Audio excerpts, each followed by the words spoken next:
یہ آج تک کلیئر نہیں ہو سکا. دونوں طرف کی آراء موجود ہیں.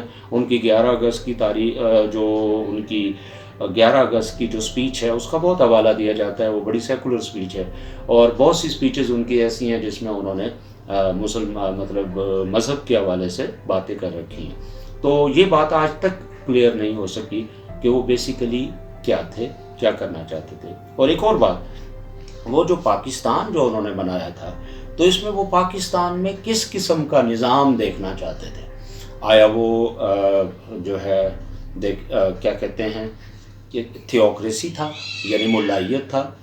دوسرا آیا وہ جو ہے سرمایہ داری کی بیس پر تھا یا سوشلزم کی بیس پر تھا, یا پھر جو ہے وہ پارلیمنٹیرین جو سسٹم ہے, برٹش پارلیمنٹیرین سسٹم جو انہوں نے دیکھا تھا, یعنی پارلیمانی جو جمہوریت ہوتی ہے, پارلیمنٹیرین ڈیموکریسی, آیا وہ تھا. اس حوالے سے بھی آج تک بات کلیئر نہیں ہو سکی. دونوں اطراف کے جو دلائل ہیں وہ لڑائی, بیٹل آف آئیڈیاز یہاں پر موجود ہیں.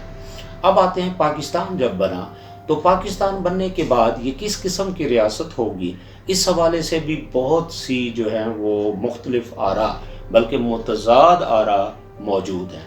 کچھ لوگ کہتے تھے کہ اسلامی شریعت, اس میں اسلامی شریعت لاگو ہوگی, دوسرے کہتے ہیں یہ ڈیموکریٹک ملک ہوگا. تو پھر دونوں کو ملایا بھی گیا, یعنی اسلامی جمہوری پاکستان اس کا نام رکھا گیا. تو پہلی بات تو یہ ہے کہ اسلامی شریعت کا جہاں تک تعلق ہے اور جو جمہوریت ہے یعنی ڈیموکریسی, یہ دونوں بالکل ایک دوسرے سے مختلف ہیں. کیسے مختلف ہیں؟ کیونکہ اسلامی شریعت میں اقتدار اعلیٰ کا جو مالک ہے وہ اللہ تعالیٰ ہوتا ہے, اور ڈیموکریسی میں اقتدار اعلیٰ کے مالک عوام ہوتے ہیں. ان دونوں میں بنیادی فرق ہے. ان دونوں کو اکٹھا کیسے کیا جا سکتا ہے, کیوں نہیں کیا جا سکتا, تو یہ اس کی بنیادی ایک رائے ہے. اور یہ دونوں طرف کے جو خیالات موجود ہیں اس میں بھی اندیشہ ہائے گونا گوں موجود ہے. اس وجہ سے آج تک نہ یہ ملک ڈیموکریٹک بن سکا ہے, نہ یہ شرعی نظام یہاں پر لاگو ہو سکا ہے. اور اس کی وجہ یہ ہے کہ دونوں چیزیں کلیئر نہیں اور گڑمڑ ہو گئی ہیں. اس کے بعد آپ آئیں ذرا ذوالفقار علی بھٹو. ذوالفقار علی بھٹو جو ہے وہ پہلے لیفٹسٹ تھے اور سوشلزم کی باتیں کرتے تھے. پھر انہوں نے 1973 کے آئین میں کچھ اسلامی دفعات بھی شامل کر دیں. یہ ان کے اندر ایک چینج آیا. تو کہنے کا مطلب یہ ہے, کیا وہ اسلامی تھے یا سوشلسٹ تھے, یہ آج تک یہ بات کلیئر نہیں ہو سکی, کیونکہ دونوں چیزیں ان کے اندر وہ موجود ہیں. پھر اس کے بعد ہمارے حضرت ضیاء الحق صاحب آئے. ضیاء الحق صاحب جہاد کرا رہے تھے. کون سا جہاد کرا رہے تھے وہ تو اب باتیں بہت کلیئر بھی ہو چکی ہیں کہ وہ اصل میں کوئی اسلامی جہاد نہیں تھا, بلکہ وہ تو امریکنز کا جہاد کرا رہے تھے. لیکن اس دور میں یہ باتیں بہت پھیلائی ہوئی تھی کہ یہ اسلامی جہاد ہے, اللہ کا جہاد ہے, اور اس کے جو ہمیں ریزلٹس ملے وہ آج تک موجود ہیں. اور یہ بھی کنفیوژن یا اندیشہ ہے گونا گو میں شامل رہا. اب آتے ہیں ہم نیکسٹ جو بڑا دور آتا ہے وہ ہے مشرف صاحب کا. تو مشرف صاحب کے دور میں آپ کو پتہ ہے کہ امریکنز نے جو اپنی پالیسی چینج کی, انہوں نے جو جہادی بنائے ہوتے ان کو ٹیررسٹ قرار دے دیا. تو مشرف صاحب بھی جو ہے وہ وار اگینسٹ ٹیررزم کا حصہ تھے. تو یہاں بہت بڑی کنفیوژنز رہیں اور کافی سالوں تک جو ہے لوگ یہ بات ماننے پر ہی تیار نہیں تھے کہ مسلمان دہشت گرد ہو سکتے ہیں.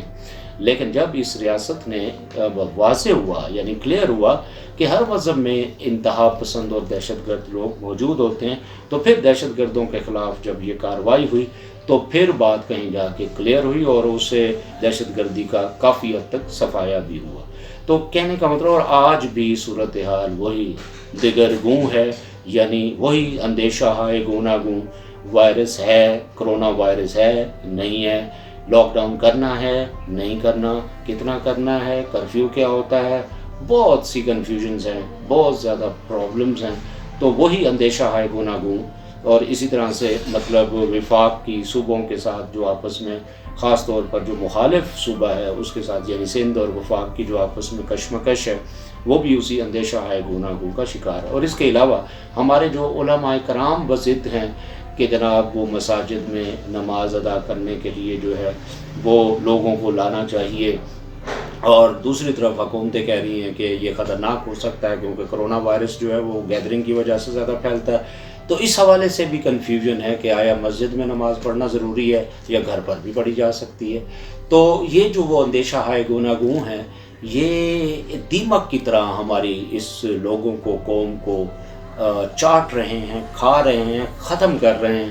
اور اگر ہم نے یہ جو اندیشہ ہائے گوناگوں ہے، یعنی علامہ اقبال نے جو شعر بیان کیا ہے اور جو مطلب ہمیں سمجھانے کی کوشش کی ہے، جو زندگی کی جو تعریف کی ہے، اور جو زندہ یعنی مرے ہوئے جو لوگ ہوتے ہیں، جو بظاہر زندہ نظر آتے ہیں، ان کی جو بات اس شعر میں بیان کی ہے، اگر ہم اس کو نہیں سمجھیں گے تو ہم بھی اسی اندیشہ ہائے گوناگوں کا شکار ہو کر ہماری جو خودی ہے وہ مرتی رہے گی. ہم وہ ایک قوم نہیں بن سکیں گے. تو ہمیں ایک قوم بننے کے لیے بڑا واضح ایک کانسیپٹ جو ہے وہ لینا ہوگا اور اس کو کلیئر کرنا ہوگا، اندیشوں کو ختم کرنا ہوگا. اور میری آپ تمام سے یہ استدعا ہے، منتی ہے کہ ہم سب لوگ جو ہیں ایک واضح موقف اپنانے کی طرف آئیں اور سمجھے چیزوں کو. درست موقف، واضح کا مطلب ہے جو درست ہو. درست موقف جب تک ہم نہیں اپنائیں گے اس وقت ہم ایک اچھی قوم نہیں بن سکتے. تو اس امید کے ساتھ کہ ہم ایک درست موقف اپنائیں گے، آپ سے اجازت چاہتا ہوں. پھر اگلی ایپیسوڈ تک، اگلی ویڈیو تک اجازت دیجیے. عاصم شجاعی کو اللہ حافظ.